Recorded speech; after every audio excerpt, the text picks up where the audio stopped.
Have you noticed? It feels like everything everywhere is on a crazy run right now.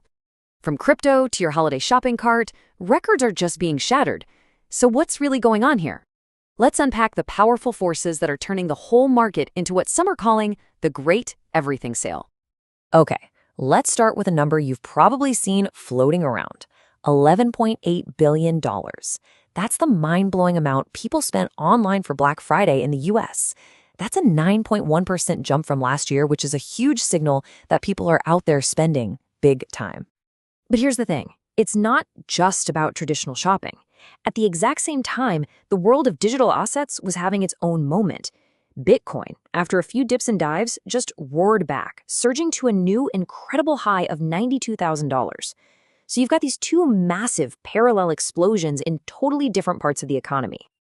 And this really gets to the heart of what we're talking about today, and Michael Saylor summed it up perfectly here. It's Black Friday. See, he's suggesting this isn't just a one-day sale for TVs and toys, but a massive buying opportunity across the entire market, which of course begs the question, who's footing the bill for this party? Yeah, that is the multi-trillion-dollar question, isn't it? What powerful forces are pumping so much money and, just as importantly, so much confidence into the system to get everyone buying? Well, let's break down the two main engines here. It really boils down to two huge drivers working together. On one hand, you have the massive weight of institutional capital. We're talking the biggest players in finance finally jumping into new assets. And on the other hand, you've got this powerful political sentiment that's making investors feel like there's a safety net under the market. Let's dig into that institutional side for a sec. When BlackRock, and I mean, this is the world's largest asset manager, comes out and says its Bitcoin ETFs are a top source of revenue, that is a massive, massive deal. It's a signal that crypto isn't some fringe thing anymore. It's being plugged directly into the heart of the global financial system. And then you have the political piece of the puzzle. Statements like this one, a promise to keep the market at all-time highs, act like a huge signal to investors. Now, setting aside the politics of it all, the market hears a statement like that and often interprets it as a green light, It boosts confidence. So you've got the big money players and the political will. But what about the wider world they're operating in? Let's take a look at the economic conditions that are creating the perfect soil for all of this to grow. And this chart really tells you everything you need to know.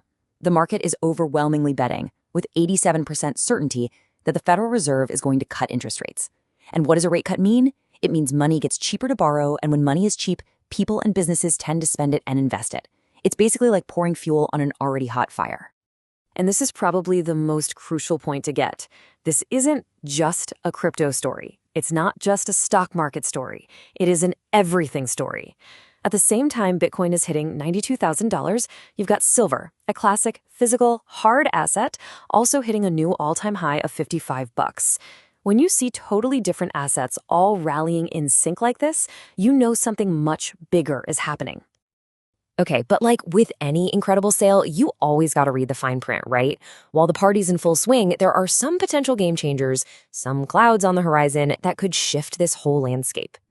One of those big clouds is regulation. For instance, the UK government is signaling that in 2026, it's launching a major crackdown on crypto tax avoidance. And moves like that are a reminder that governments could start to rein things in, which would naturally cool off some of this frenzy by adding new rules and new taxes. And here's another potential earthquake, a fundamental change in economic policy. There's been talk of a plan to completely get rid of the U.S. income tax and replace all that revenue with tariffs instead.